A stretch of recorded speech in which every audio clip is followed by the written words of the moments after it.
Hi viewers, I thought I'd share some of my thoughts with you on the subject. Some of you of course will be able to relate to it, and others new to silver and gold might not yet. But you know, you kind of start off with a low premium bullion. You know, just as an example, it could be a Britannia, it could be a Mabel. It's just on this occasion I've got an eagle to hand. And of course the design doesn't change each year, so you kind of think, oh, then you start looking at other things, and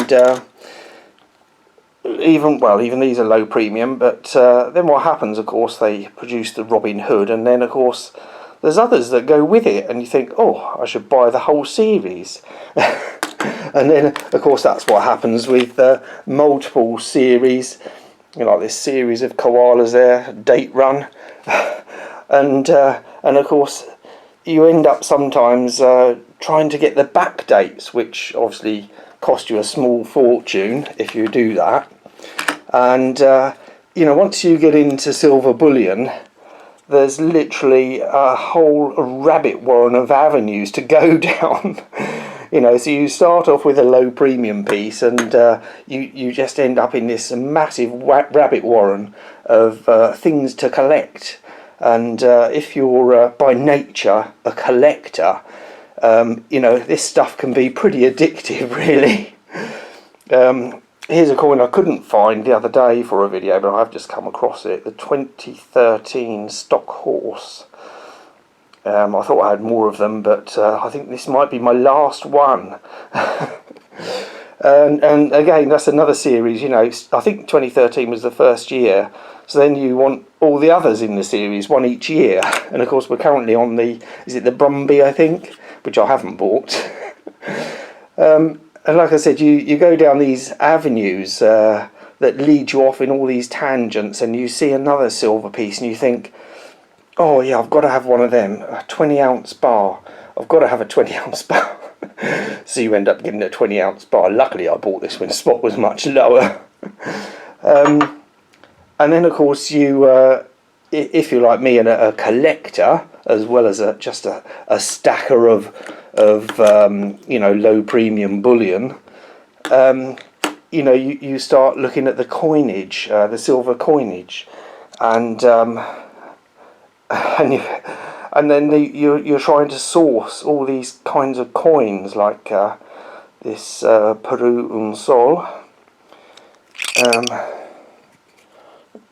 What year is that? 1870. And although it's, you know, it's an enjoyable hobby, and obviously a hobby that isn't going to lose you as much money as many other hobbies. The Philippines un peso. And one you may all have seen, the Panama Balboa. This is the 1947. Let's see if we can't show you the other side without getting finger marks all over it. Yeah, they were hard to source. I've got a couple of those, and this was also hard to source. I think one of my friends sent me this, the Cuban un peso. So the you know, so what I'm saying is you start off with something that's low premium, and and you end up going down all these rabbit warrens, leading you to collectible series, which of course, or you've got to have this, that and the other in the series, or you just see, you know, unusual things that you've kind of got to have, or got to have one of those. And the same goes with gold, really. Let's start with that. You know, you get one of these Mexican coins, like the 12 medio or the 5 peso, and then of course you've got to collect the whole set, haven't you, really? You know, with the 50, 20 and 10, and so that's you know, it kind of forces you into these things. You know, you get one coin and you think, oh well, there's only 6 in the set. I'll get that. And another one that's got me is the mint marked sovereigns. These are a dozen, all with mint marks. None of these are London Mint. They're all from the mints around the world, Canada and South Africa and Perth, what have you. They're all mint marked sovereigns, which is why they're taped up separately. So you get sent down these avenues. I've got to have one of every mint mark at least, and then you end up with 3 or 4 of every mint mark. And then of course, you know, from your low premium gold bullion, well, like this, the sovereigns are really, or this Britannia, or the fractional Britannia, 1/10. You end up wanting the more unusual pieces, like the pre-33 gold. This one I actually got from my LCS some years ago now, when gold was considerably lower, and I think it was about £10 over spot or something. It was very, very reasonable anyway.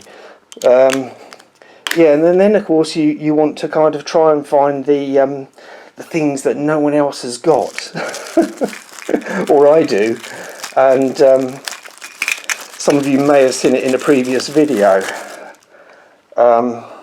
This gold, Russian gold, George and the Dragon. I haven't seen these for sale here, and you probably won't, I don't imagine. This come directly from Russia. So yeah, I quite enjoy getting things that nobody else has. It's quite a challenge. I suppose if you like a challenge, then silver and gold can certainly be a challenge. All these variations to tempt you, and I didn't even get out any of the silverware. I just stuck with the bullion and coins. But yeah, I mean, that's a whole nother avenue, the silverware. Just as much fun, I must say. But yeah, it can certainly be addictive, and you can get drawn into paying well over the top for things that you know, you probably won't make your money back on. But then others, as I've covered in previous videos, you can do really well on. Like these stock horses, I don't know how many of those I had, but I flipped them all for a profit, and I think this is the last one. Whether they're still going for a good premium, I haven't looked. But you know, these will just, I think, always be a bullion coin. Obviously the premiums on ASEs, had I been one of those people that was buying monster boxes back in the day, I think I'd have been flipping an awful lot of them in this past couple of years with the excruciatingly high premiums on them. I'd have been definitely offloading them and buying something else. Anyway, hope you enjoyed the video, and keep calm and keep stacking.